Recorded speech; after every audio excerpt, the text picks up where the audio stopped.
Can you get through the volume? That is the question. Man, I am doing a lot of squatting. Lots of sets. Today, 3x5 with 140. Yesterday, 7x5. It's just so much volume, quality volume, and nothing is feeling wrong. This is the thing, man. For a very, very long time, I would attack a period like this, do 7 sets of 5 of a weight that moves at a similar speed, whichever stance, and then I would always pull up with something. Something would hurt, usually the right hip. It would just get pissed off. And I'm like, why is this happening? And then the following few weeks, it's, regression, wash away the fatigue, try this exercise, try that exercise, stretch this, stretch that, try and feel comfortable, try and get back to a pain-free state. I've done damn near 100 cycles of that over the course of these 5 years. It's always been like that. I want to attack the volume. I really want to squat a lot, but then something always screws me over. But this stance, this really, really externally rotated stance, feels freaking amazing. I can just sink as much volume as I possibly can. Yesterday and today, yeah, sure, there is a night shift in play, but so exhausted, man. Very, very tired. I'm doing a lot of work, and that's why I'm tired. And the reason why I'm feeling happy about this is because that's exactly what you want, man. You want to be able to sink a lot of volume into a training session, into a period, and then come out of it tired.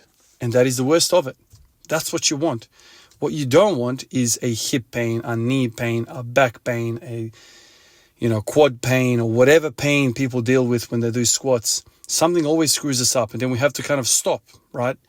The volume that we've done is fantastic, but not for something. And that something makes us regress, makes us go away. And then you go to this machine, that exercise. You try everything and anything to work around the problem. And sure, I've had success doing that.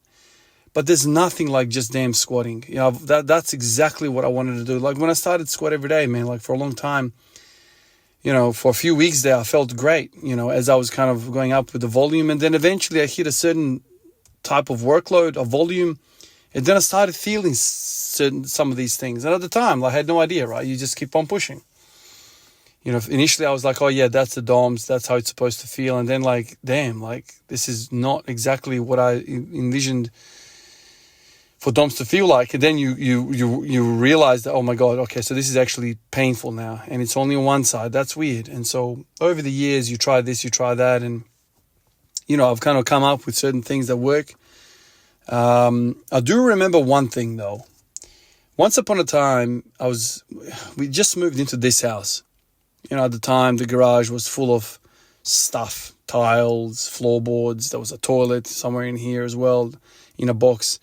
It was messy, but I do remember discovering a movement. And this movement was basically a deadlift, conventional deadlift with really external rotated femurs. So basically like similar to this squat position, but I was deadlifting. And I remember at the time thinking, damn, that really makes my hip feel really well, just externally rotated. So that's one thing. I also remember a point just before I hit 240 on the deadlift. I started playing around with my start position, trying to bias the quads in some sort of way, trying to get a bit better positioning for that initial floor push, that initial breaking of the floor. I tried this, I tried that, I tried moving, this way, that way. But eventually I remember feeling that when I really rotate my feet out, I felt more in my quads.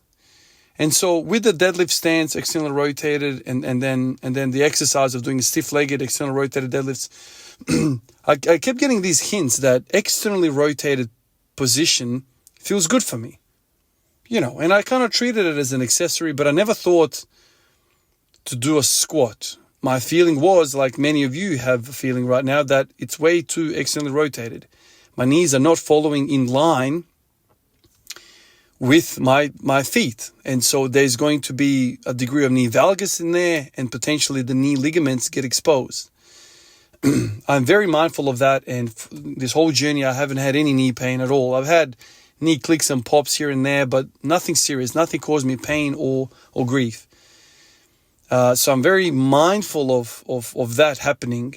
But man, knees feel good, hips feel good, back feels good. I really feel it in the muscles, and I'm not feeling it in the joints anyway. So this is unique. This is special. And now I'm thinking all of this time that I've forced my body to have a feet straight forward position might have been the whole cause of all of my troubles.